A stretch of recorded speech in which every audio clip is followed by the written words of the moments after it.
khususnya di dalam kita menghadapi cabaran. Sudah minggu kedua kita dalam perintah kawalan pergerakan disebabkan oleh COVID-19.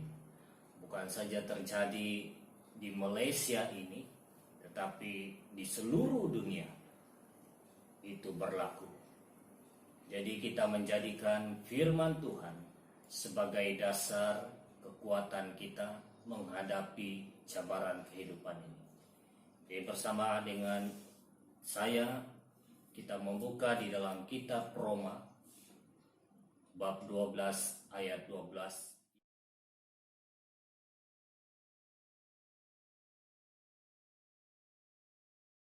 Orang yang percaya kepada Yesus sebagai orang percaya mengalami kekuatan ya di dalam menghadapi cabaran kehidupan ini. Saudara yang saya kasih dalam Tuhan Yesus Kristus, hal yang pertama yaitu bersukacitalah dalam pengharapan. Bersukacitalah di dalam pengharapan. Ya, di dalam Filipi bab 4 ayat 4 berkata, bersukacitalah senantiasa dalam surat ini ketika dia menghadapi cabaran di dalam pelayanannya, ya, di mana dia menulis surat ini ketika dia ada di dalam penjara, ya. Ketika berada di dalam penjara itu adalah sesuatu yang sangat sukar dan mencabar dalam kehidupan. Paulus di penjara bukan karena kejahatan, tetapi dia di penjara karena Injil, karena dia menyatakan kebenaran kepada orang-orang. Ya, bersukacita yang dimaksudkan Paulus di sini yaitu bukan gembira. Pengertian happy yaitu diartikan dengan kata gembira, itu mengikut pada situasi dan keadaan. Ya, mengikut pada situasi dan keadaan. Sebagai contoh misalnya ketika kita mengalami ataupun diberkati, kita akan merasa gembira. Tetapi bila kita tidak diberkati, maka kegembiraan itu akan hilang. Sedangkan pengertian dari kata joy, yaitu sukacita, adalah tidak mengikut keadaan dan situasi. Ya, maksudnya dalam situasi apapun dia akan tetap bersukacita. Di dalam Nehemia bab 8 ayat 11 katakan, jangan kamu bersusah hati, sebab sukacita karena Tuhan itulah perlindungan. Jadi saudara jemaat Tuhan, ketika kita bersukacita di dalam Tuhan, itulah perlindungan kita, itulah pengharapan kita. Sukacita dalam Tuhan membuat kita mendapat kekuatan baru. Ya, itu rahasianya. Ketika kita bersukacita di dalam Tuhan, kita akan mendapat kekuatan baru, supaya kita disanggupkan oleh Tuhan menghadapi cabaran kehidupan yang kita lalui saat ini. Yang kedua,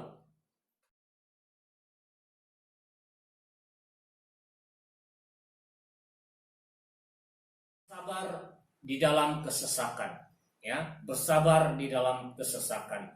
Di dalam Yakobus bab 5 ayat 7 sampai 8 berkata, karena itu saudara-saudaraku, bersabarlah sampai kepada kedatangan Tuhan.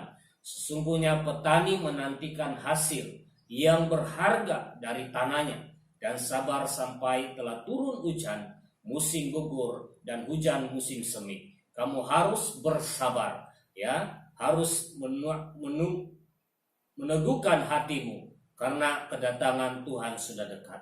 Jadi saudara ingat kisah kehidupan Yusuf di dalam Kejadian bab 37 sampai yang ke-50.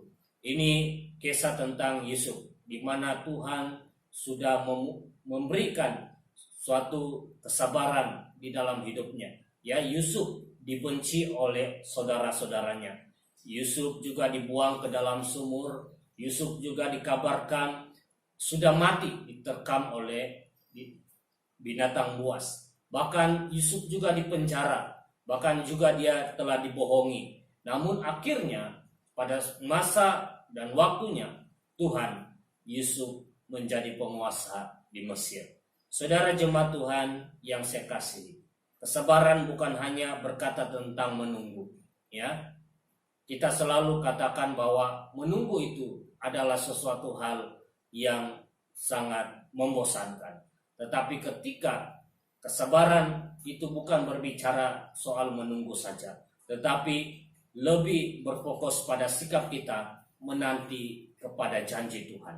Ya, percayalah, cebaran yang kita lalui saat ini, di tengah-tengah cebaran yang kita lalui saat ini, ya, bersama dengan Tuhan akan membuat segala sesuatu indah pada waktunya, ya.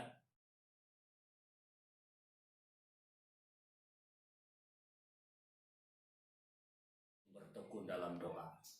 Di dalam Yakobus bab 4 ayat 2 sampai 3 berkata, "Kamu menginginkan sesuatu, tetapi kamu tidak memperolehnya. Lalu kamu membunuh, kamu iri hati, tetapi kamu tidak mencapai tujuan.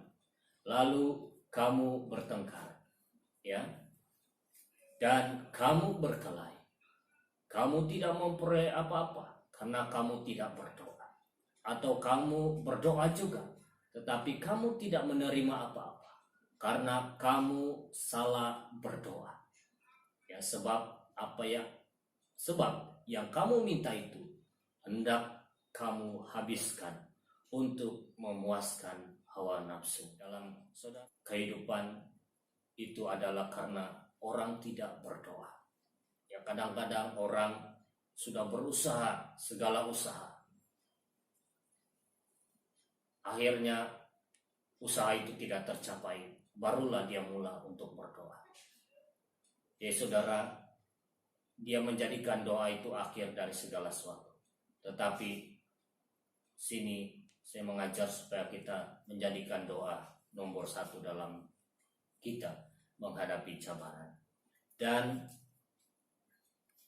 ya, kesalahan pengertian doa adalah kita salah berdoa karena kita mau menginginkan, ya, apa, kita salah meminta kepada Tuhan karena kita mau memuaskan hawa nafsu kita, ya. Jadi saudara yang saya kasih, tanpa doa kepada Tuhan maka tidak ada kekuatan kita menghadapi cabaran ini. Jadi bertekunlah dalam doa, harus juga dilandasi dengan iman. Di dalam Yakobus bab 1 ayat 6 sampai 7, ya, berkata, hendaklah ia meminta dalam iman, dan sama sekali jangan bimbang, sebab orang yang bimbang sama dengan gelombang laut yang diombang-ambing kian kemari oleh angin.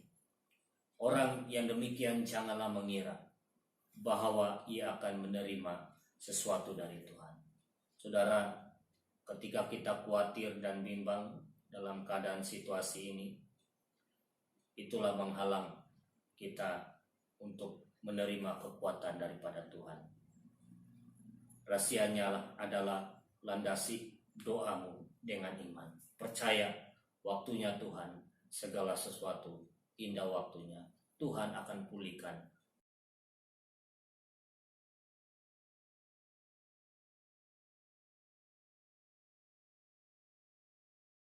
Jemaat Tuhan, kita di tengah-tengah jemaat Tuhan SCB Bandarawang, di tengah-tengah kita menghadapi cabaran dan situasi saat ini. Pesan saya sebagai pastor SCB Bandarawang, khususnya kita harus bersukacita dalam pengharapan kita kepada Yesus Kristus. Ya, pengharapan kita hanya kepada Tuhan kita Yesus Kristus yang di tengah-tengah cabaran yang kita lalui ini. Bersabarlah dalam cabaran yang kita lalui ini. Ya, jangan panik dan gelisah. Ya, terus sabar. Indah pada waktunya ketika Tuhan akan membuat segala sesuatu itu akan menjadi pulih. Ya, bertekunlah dalam doamu pada Tuhan, ya, dengan melandasi doa itu dengan iman. Terima kasih Tuhan Yesus memberkati kita. Kiranya renung firman Tuhan ini memberkati kita dan meneguhkan iman kita. Di dalam nama Yesus, haleluya, amin.